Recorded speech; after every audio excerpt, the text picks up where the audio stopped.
Ugh. You ever have one of those jobs that just doesn't go your way? Hello. But I got to thinking about Santa Claus. See my sock right there? Yeah. He left me a little something something. But nothing seems to be going right today on this job. I'm hoping that he leaves me something better than he left me last time. The sock is empty, but he left me something. If you want to know what it is, you got to go to my Instagram channel, Nile Motormouth, and you'll see what Santa Claus left for me. Yeah. It was disturbing, just like this is. So anyways, I think we got the defrost. I thought I had the defrost situation already taken care of, but apparently, a little adjustment and a better understanding of how the system works. Now I got it. And I should have remembered because I practically grew up on this stuff. Diaphragms. These are the diaphragms. There's 1, 2, and 3. We talked about it in another video. I don't need to go into depth on this one. They control opening the doors for defrost at the top, center dash, and the floor. So this is floor, center dash, defrost. Well, there's 2 lines that go to the defrost. There's a blue one and a yellow one. The yellow one is vent. So what it does, it allows the vacuum to vent out, because once vacuum is applied, watch what happens. So here's how the defrost vent works. When there's no vacuum applied to the diaphragm, you would think that the defrost door then is closed. No. It's opposite to what you think. When there's no vacuum there, the door is open, which it is. It's open right now. That's all it needs to be, because there's a hollow in the center and the air comes around it. So when there's no vacuum to the defrost door diaphragm, the door is naturally open. When we request to have defrost, so right now, defrost is open, it's going to run defrost. When we don't want defrost, we're going to apply vacuum to the, I'll just get this positioned here. I've got used to it now. My vacuum pump has decided to go on the fritz, so I have to put a kit in it. At least I have a kit in the box. It won't pull vacuum. So I am the vacuum. Okay, so I'm applying vacuum. Watch this door right here. This mechanism right here. See what happens to it. And then Skippy will show you the door, which is right there. I'll put the light on it in a minute. But watch this first. So we're saying to the dash, we don't want defrost. Vacuum gets applied.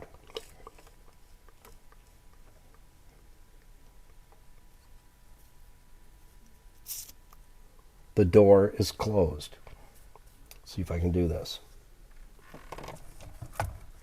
The door is closed. Even more in just a second. Just watch. I'll apply more vacuum.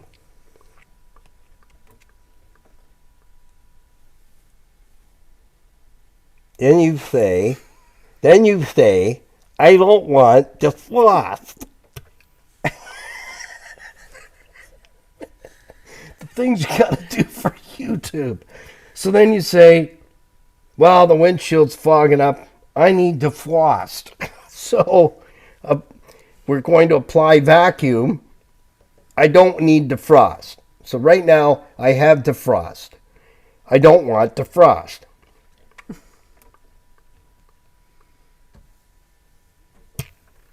Ta-da! So all the diaphragms are working. I was suspecting we had a diaphragm issue on the defrost, but it's not true. It has 2 lines going to it. One yellow, one blue. Blue is vacuum supply. Yellow bleeds off the vacuum. So it's going to hold vacuum until you say, I don't want defrost. Or no, I want defrost. So then vacuum's going to bleed off, the arm's going to move, and it's going to open the defrost door. Hallelujah. Oh my gosh, I feel like I just melted out a half a dozen brain cells. I might not even know how to eat dinner tonight. Okay, so we've got this licked. We fixed the linkage. I'm just going to apply a little more screw pressure to it, and then I'll show you. We got two pieces over there that have to go in. Then the dash is ready to sling in here. So if I can get back on the screw I put in there, because somebody really did a number on this system. Oh my gosh. That's a person that should not touch. That's it. I'm going to go that tight. That's a person that should not touch stuff. Yeah, look, but do not touch. Okay. So now we got that ready. That's the airbag wire. Airbag goes here. Okay, so a couple things over there. I'm going to take these screws out because I got everything ready. The dash will hang on there. We got our new gaskets in there to... Okay. Should I scream now or later? I think I'm going to scream now. I think I'm going to have a fit. I don't know where it went.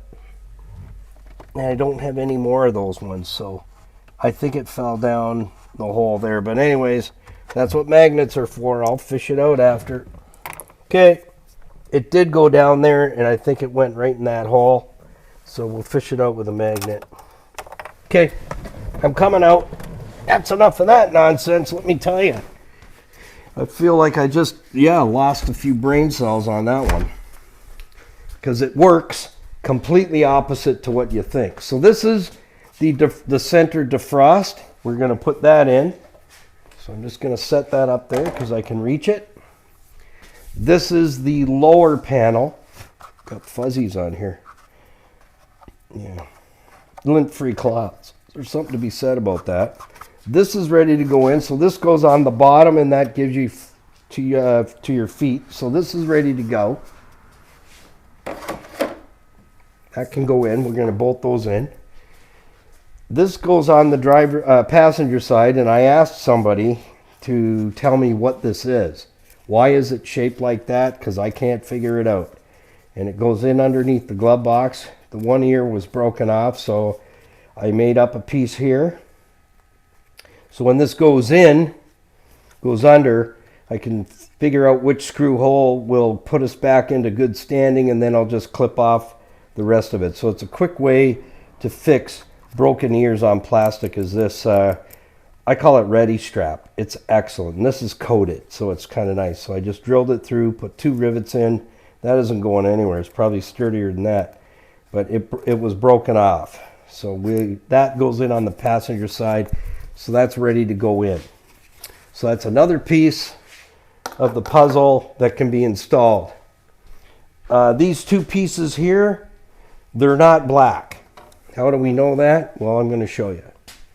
The interior is going to be slate black when we're done. The dash is slate black. And it's all ready. It's all wired. Everything's set to go. So, and that's going to go in next. This is fixed. It was broken in the middle. I used Gorilla Glue on that. Okay, so if you say, well, it's black. Is it? It's dark gray. So these pieces here, I washed them. I gave them a preliminary wash.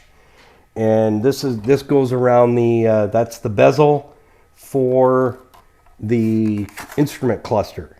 Is it black? It is not. So these 2 pieces plus the center steering wheel piece with the horn button, is it black? It is not.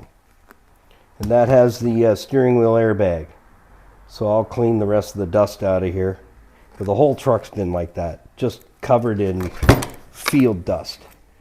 And this was my pile of screws to come up with a screw to fix the defrost door, because the screw had to be just the right threads, but not too short, not too long. And so I went through a bunch of screws till I was happy with what I and settled with. So this is, I used to buy paint. I used to do so much restoration work, I bought cases of paint, and I'm told you can't even get plastic coat anymore.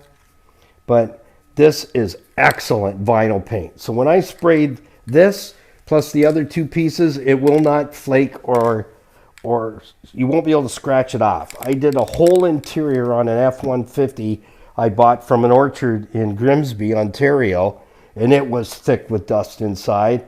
But I also bought an 87 F-150 that had perfect interior. It was all burgundy.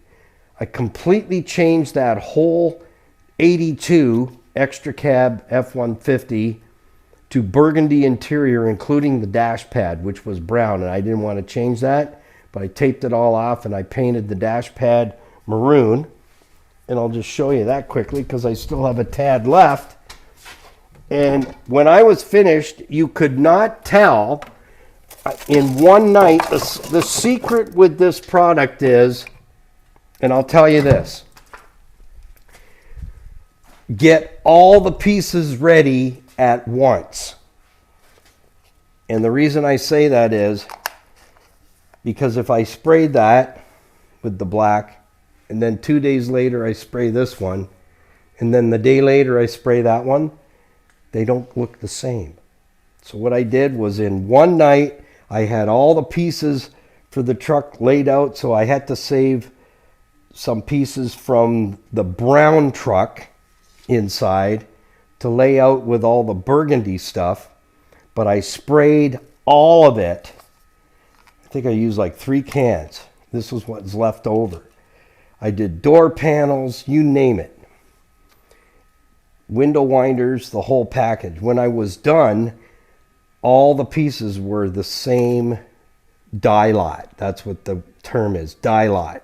If you spray some today, some tomorrow, you're going to have 2 colors of burgundy. The dye lot doesn't come out the same. So I sprayed it all at once, left the shop so I wasn't raising any dust. When I came in the morning, it looked amazing. And when I installed it, you could not tell that truck was not born this color. So, and it did not scratch. The whole time I had the truck, everything I painted did not scratch with this plastic coat. And I'm told you can't even get plastic coat anymore, but I used to use a lot of the products. So that covers this segment, and we are ready to install 2 pieces. Then the dash gets to go in. We've conquered the shrew. So this one can go in last once the dash is in. I don't have to put it in right now, but I don't know what it is. It sits in there like this, and there's a pocket. Something obviously goes in there because there's another bracket down below, and we'll show you that once we have this in, and then maybe some of you Jeep people out there can tell me what goes in that spot, because I can't figure it out. Okay? All right, we'll see you in the next one. Thanks for watching. Bye for now. Gotta go. Oh yeah, I almost forgot. If you enjoyed the video, like I know you did, ring the notification bell.